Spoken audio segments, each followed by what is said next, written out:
I can say na trying this podcast is not as easy as it looks like. I mean, hindi siya complain. It's like a challenge for me. So, yung first three episodes, syempre, I tried to like introduce myself and then kwento about who I am, kung ano yung mga stuff na I think that can probably give information sa pag-build ko ng podcast na 'to.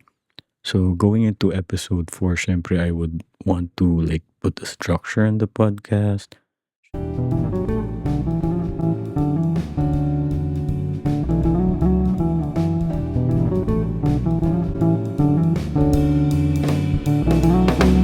Yo, welcome sa the Balang Araw Podcast. Ako si Luis Gutierrez and I just wanted to welcome you here sa podcast ko. This podcast is me talking about or sharing about my experience being a husband, being a dad, and being a Filipino living in Los Angeles. Dami akong kwento, makwento akong tao. Anyway, sa lahat ng listeners from the episode 1 to episode 2, episode 3, maraming salamat. Maraming salamat for tuning in. And maraming salamat sa followers natin. We are over 100 followers already sa Facebook. And we have like around 12 subscribers on YouTube. And probably around 12 also subscribers in Spotify. So our community is growing. Maraming salamat. Maraming salamat for listening sa mga sinasabi ko dito. Well, sa first 3 episodes, I was able to introduce myself and tell stories about my experience sa pagdating ko sa LA and yung mga una kong trabaho and stuff like that. So, siguro ang ikakwento ko this time is yung pag-build ko ng podcast na to. Yung mga challenges ng isang starting podcast. So, if you're listening to me right now and you're thinking na you can probably do your own podcast, I can probably help you. I can probably share my experience on how to start a podcast like this. I just have a notebook. Siyempre, kailangan mo ng pansulat. And yung laptop and I'm just using my phone as a webcam. So, I actually thought about using a camera, pero since mas efficient yung phone, bakit hindi, diba? So, siguro yung mga, one of the challenges, syempre, siguro unahin ko na yung challenges, no? Pinaka-challenge yung episode, like how you're gonna structure it. Ako naman, like, what I do is I try to like tell a story like this, and then I think about the story, and then I write it, then kung ma-write ko siya, like, I want to write the whole thing, pero kung like, yung mga keywords, masusulat ko siya, that's like helpful for me. So, since episode 1, I've been writing, like, handwritten talaga. I have a notepad then sa laptop or sa phone, pero I wanted to write it then para mas maalala ko siya somehow. So, yeah, that's gonna be, that's like how I start to write an episode like this. So it's not that easy for me. Like, kailangan ko din talagang isipin. Actually, if you will notice, late na nga tong upload ng episode 4 dahil ang dami kong tumatakbong idea sa isip ko. Tapos yung iba hindi ko na nasusulat, or kung masusulat ko man, hindi ko siya ma-structure ng maayos. So, pupurahin ko rin. Tapos, basta ang daming nasa isip ko. May ibang topic dito, ibang topic dyan. And then, I just wanted to like write everything down. Pero hindi ko siya ang tawag doon? Ma-sequence na maayos. Like yung storytelling part of it. Siyempre, gusto ko naman na yung value ng podcast na to is syempre ma-raise, di ba? Every episode I want to be a better episode than the other one. I mean, it's gonna be a long while. And napapansin ko nga din since I started parang very uptight ako sa episode.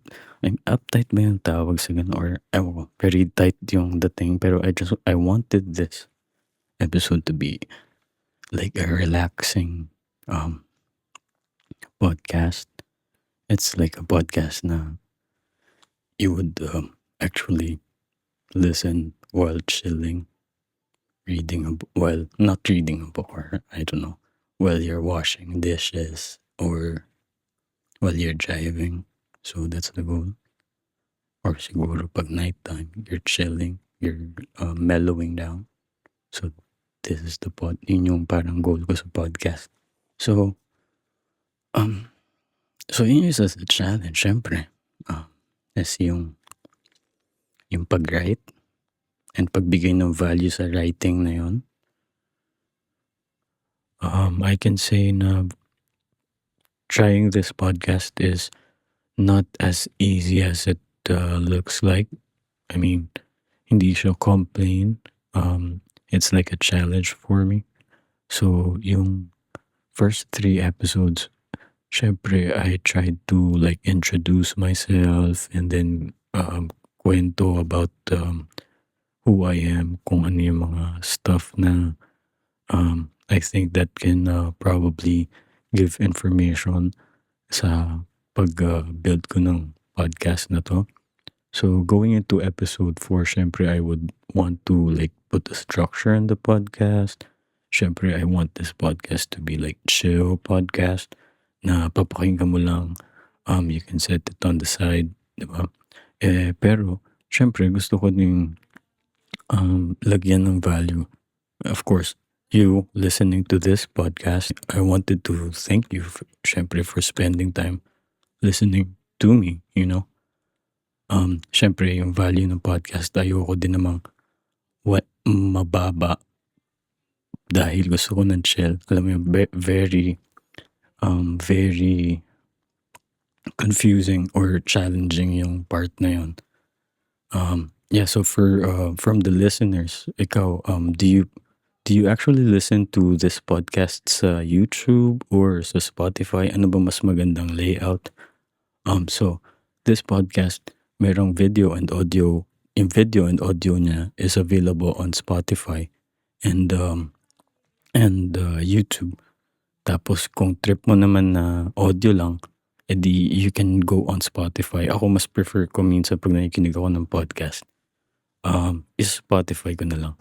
Kung kunyari, I mean, magda-drive or kung meron akong ginagawa, di Spotify na lang. Pero kunyari, pag nasa trabaho, I can like sometimes watch the podcast. Edi I'll go on YouTube. Very confusing din for me kung saan, like, lalo na starting, saan ba ako mag-invest ng like ng time ko to put on the advertisement. Do I put it on YouTube? Do I put it on Spotify? So yun yung mga challenges ko. So let me know, you can put it in the comments. Isa din sa challenges, syempre. Yun nga, yung story. Yung story, yung structure ng flow, yung storytelling, tsaka yung sequence. Also, dun sa storytelling na yan, syempre gusto ko naman na once you get into the episode, syempre may engage ka. Hindi like yung it's a boring part. Diba? So, yun, parang yun yung mga first things na sinastructure ko or inaayos ko pag nagpuput up ako ng isang episode for this podcast. Also, so once I'm done with that, di magsa-start na ako ng recording. And yung recording, syempre honestly, hindi naman siya isang flow na isang one take lang. Hopefully, I mean yung unang episode, siguro yung first 2 episodes, I can confidently say na konti lang or minimal lang yung edit. Pero episode 3, I was like having a hard time already. Hindi naman hard time, pero I had to like check yung mga ibang scenes na parang hindi na siya, hindi na siya appropriate or hindi na maganda for the episode. So it's also one of the challenge 'pag so pagtapos ng writing, yung recording naman.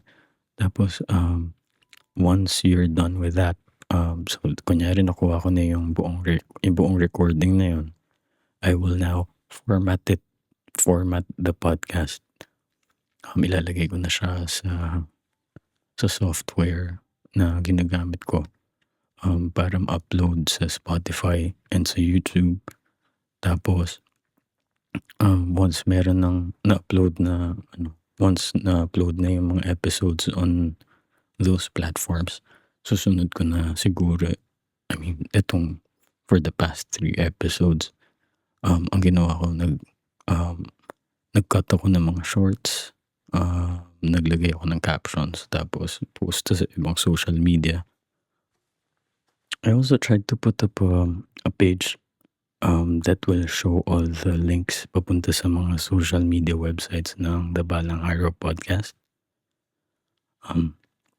Yeah. And then, syempre, you try to advertise. You advertise your podcast. Diba? So from writing, that will take me like probably a day or two. I don't know. So recently, itong mga previous episodes, I write it for 2 to 3 days hanggang ma-polish ko siya. Tapos, I put it on the website and I cut shorts or I cut reels for it. Then, that's my cycle for like 4 to 5 days. Tapos, day 6 and 7, recording again. So, and I was telling my wife na since I started this podcast, this will be like my routine for a long time.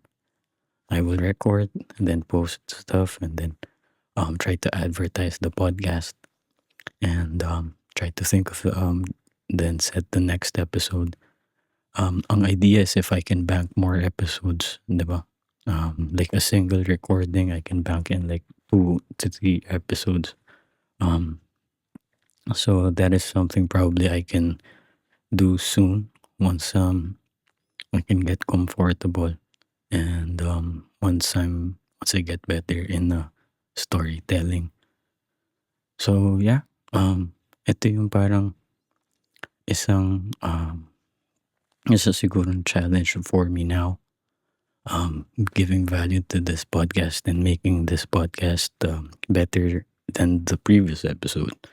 And since I mean, the original purpose of this podcast is like since like what I told in the first episode, it's my new project, a good project. Instead of smoking, I turned my hobby, I turned my bad vices to a good thing. I turned it into a podcast.